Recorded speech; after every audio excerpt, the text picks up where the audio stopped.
an exciting time to be a comic book fan. Seems like every year there's a new movie that challenges our views on what a good superhero film should be. Endgame made us tear up when characters that we've known for a decade passed away, and Joker brought us into the mind of one of the most mentally disturbed villains in comics. But what's left on the horizon? Rest assured, with Disney's acquisition of Fox, there's plenty more interesting stories to tell. The X-Men and Fantastic Four are some of the most beloved comic book characters out there. But how will the MCU introduce these characters without making it feel forced? My name is Ron from Comics and Stuff, and here is why Guardians of the Galaxy 3 may just be the key to introducing the X-Men. Here's what we do know so far of Marvel's planned Phase 4. We do know that fan favorites Doctor Strange, Black Panther, Thor, and Guardians of the Galaxy will all get sequels, as well as a Black Widow standalone film. Shows such as WandaVision, Loki, and Falcon and the Winter Soldier from Disney's new streaming service will also be interwoven into the MCU story. Finally, newcomer Shang-Chi and the Eternals round out the list, but what we don't see from that list is any X-Men or Fantastic Four related titles, so what gives? Surely there will be something. Now, before you start getting angry and thinking up ways of getting answers from Kevin Feige, you have to look into the past, because if you don't look into the past, then there's no way for you to predict the future. And we all want to know what's in store for the MCU. And looking back into its past, we see that Marvel likes to slowly introduce their characters before giving them a solo film. We've seen this with Black Panther and Spider-Man both appearing in Captain America Civil War. Heck, we even seen this with Black Widow. So that got me thinking, which Phase 4 movie would most likely introduce the X-Men? Now, this wasn't an easy question to answer. Each and every one of the Phase 4 movies could bring some piece of the X-Men mythology with it. Whether it's exploring Black Panther's and Storm's relationship, showing a young Natasha Romanoff teaming up with Wolverine, or having an epic encounter in the astral plane between Professor X and Doctor Strange. Each one of these situations is enough to make a fanboy drool.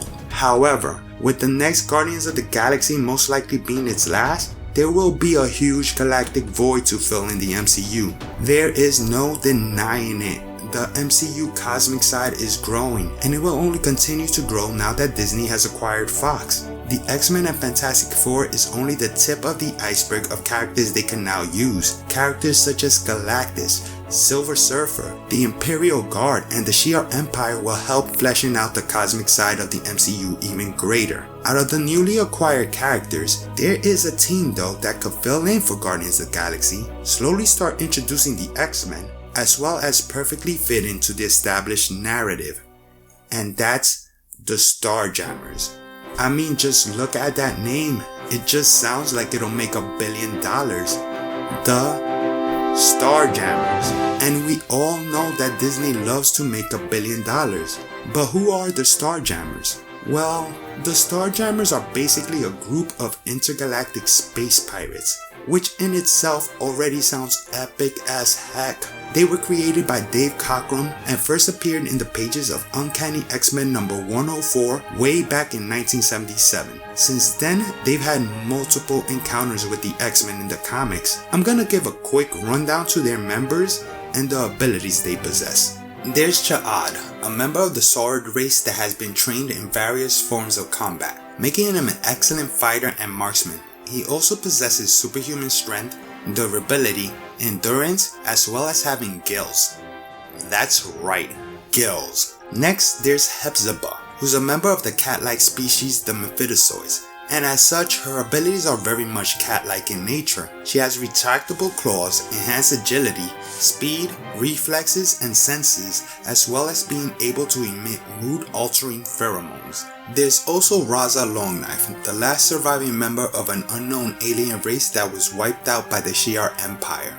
His power set is the usual superhuman cocktail of strength, agility, speed, and reflexes, and since his people was a warrior race, he's also an excellent hand-to-hand combatant. And finally, there's Corsair, the leader of this ragtag group of space pirates, excellent pilot and marksman, as well as, get this, the father of the X-Men Cyclops and Havoc, as well as the supervillain Vulcan. Because of this, introducing him and the Starjammers would be a great way to slowly start introducing the X-Men into the MCU, and introducing the Starjammers would not even be that difficult to do. In Guardians of the Galaxy 2, we saw in the ending credits that the Sovereign's High Priestess Ayesha vowed revenge on the Guardians after repeatedly getting humiliated by them. We got a hint as to what she's planning with a nice little Easter egg to Adam Warlock. Now before he awakens though, Ayesha might look into other ways for getting her revenge on the Guardians. Perhaps, just perhaps, she might put out a pretty high bounty on them before awakening Adam Warlock. A bounty high enough to attract a certain group of space pirates. Do you see where I'm going with this? We see in Guardians of the Galaxy 2 that Ayesha and the Sovereign are not afraid to pay for a job well done, having given Nebula to the Guardians after they protected the Annulax batteries, which of course Rocket Raccoon later then stole, setting off Ayesha's quest for vengeance against them in the first place. She also later on hires Yondu to go after the Guardians, so hiring an outside source is not outside the realm of possibilities for the Sovereign. There's also the huge similarities between these two teams. If any team could replace the Guardians of the Galaxy, it would be the Starjammers. Let's get the obvious ones out of the way first. Both are space-based superhero teams. Both got tough as nails female alien warriors that are love interests to their respective group's leaders. Both have the quote-unquote strong guy of the team. Heck, Cha'ad even has a furry companion named Kree, which only he understands, which is a bit reminiscent to Rocket and Groot's relationship. But out of all the similarities between these teams, the ones shared by their leaders are pretty much mirror copies of each other. NASA test pilot Major Christopher Summers, also known as Corsair, leader of the Starjammers, was flying his wife Catherine Ann and their two young children, Scott and Alex Summers, when out of nowhere their private airplane was attacked by a Shiar Empire starship. I won't go into much detail on the Shiar, but they're an alien race that has a very long history with the X-Men. Fearing the worst, Catherine Ann took the lone parachute on the plane and strapped it to her eldest son Scott, told him to hold on tight to his younger brother, and then continued to push them off the plane. Scott and Alex would later grow up to become Cyclops and Havoc.